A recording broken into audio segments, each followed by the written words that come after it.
I am Dr. Ajay Kumar Patra, former Emeritus Professor of Zoology, Utkal University, Bhubaneswar, Odisha, India. Today, my topic is mixed pisciculture economics. Today, the time at a crisis, the prices of the vegetables in the market and bazaar have reached skyward. Again, the prices of petrol and diesel day by day are increasing. The panic of novel COVID-19 virus has enveloped the dark cloud over our peaceful life. The life and lifestyle are now passing through dangerous time. For the major people of the world, there is sheer lack of protein. Especially the poor and middle class people are suffering from protein deficiencies in their bodies. In this crucial time, we must not sit silent. It is not ought to opt indolent life, forgetting our own duties and responsibilities. How can we accept parasitic mode of life? How far is it proper? How long shall we rely upon the government for every trivial matter? How far is it justified? Is it again justified to censure the government for every weak point?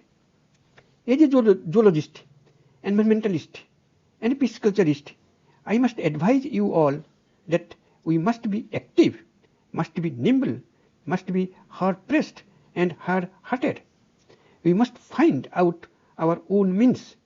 As late as we have strength of body, our hands and legs are fulfilling function, our brain are working well, up to that time we must proceed ahead in the struggle of life.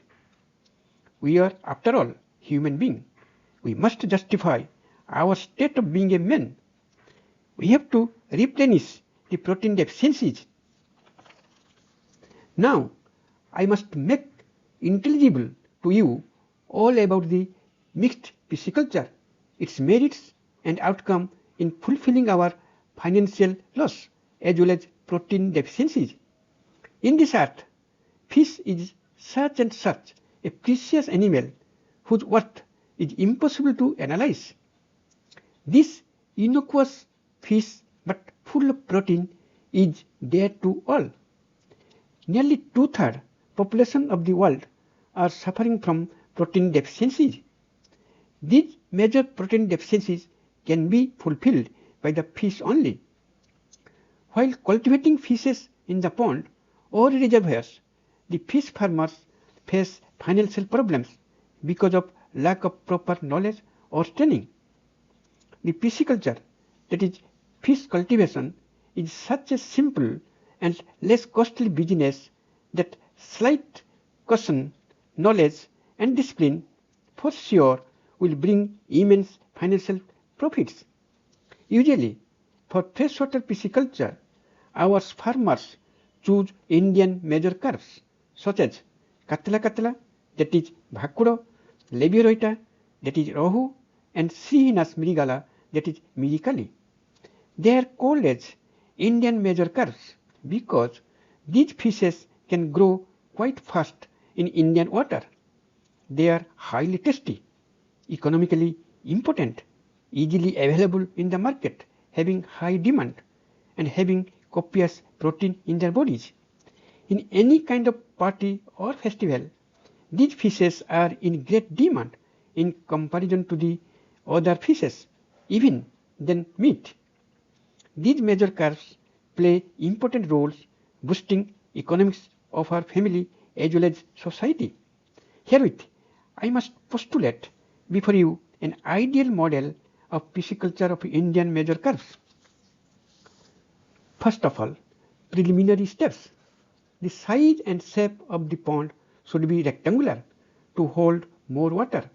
In 1 hectare, that is 10,000 square meters or 2.47 acres of water body, there should be shallow zone of 5 meters from the bank, and its core zone, that is central zone, should be of 3 meters depth in summer season.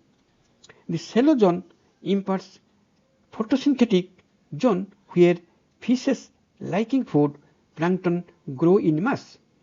In the night, the fishes from the core zone come out and graze plankton, and in the daytime they recourse to core zone to protect themselves from sunlight. In case of newly constructed pond, in order to produce sufficient fish food, that is plankton, the farmer must spray uniformly 20 kg of dry cow dung and 5 kg of rock salt per hectare of land. The pond must be exposed to the sunlight for about 15 days to gain energy, also to get fertilizers and salt mixed well with bottom soil of the pond. Thereafter, the rain water should be put in store, and in such condition the pond should be exposed for 21 days to facilitate the plankton, both phytoplankton and zooplankton, to grow. All the predatory and harmful animals must be eradicated with the help of net from the pond. Secondly, applied steps. Now the pond is ready. The good variety of fry of major carps are to be procured either from state or central fish farms. Before operation, we must know well about the feeding habits of carps. The katla is a surface feeder that this major carp can move every part of the pond ecosystem but always takes food from surface layer. The Lebiorota also can swim everywhere but always take food from the column zone, that is middle zone. Thus, these are called column feeder. Unlike these two species, Sirinus myrigala is a bottom feeder, only takes food from the bottom zone. Since their feeding habits are different from each other, there is no competition amongst themselves for food. Thus, the lower jaw is upturned in Katla, parallel in Labio, and downturn in Sirinus.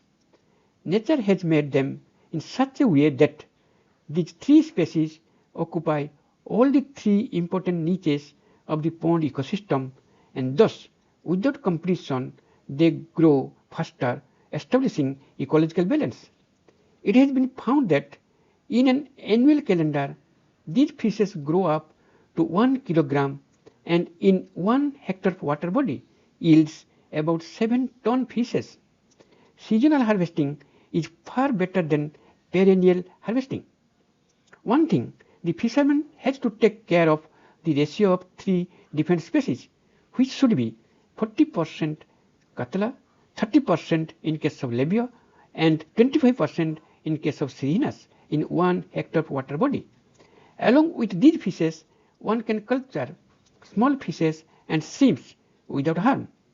In this way, annual income will be at least 5 lakhs to 7 lakhs of rupees. Fishermen must not go for monoculture system, which may bring them financial loss. Always they must opt polyculture system, more than one species culture, which for sure boost their family economics. Besides, varied vegetables such as papaya, banana, etc. can be grown on the ridge of the pond to boost the economics.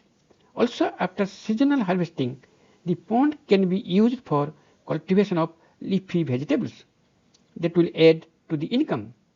It is better every year the pond should get dry and new fresh rainwater be put in store. That will increase the primary production of the pond ecosystem. Because of the frequent movement of fish from surface to the bottom, the pond will remain clean without weed formation, and dissolved oxygen content of the pond water will be more. Thus, mixed pisciculture economics is the best way of happy life. Jai Hind.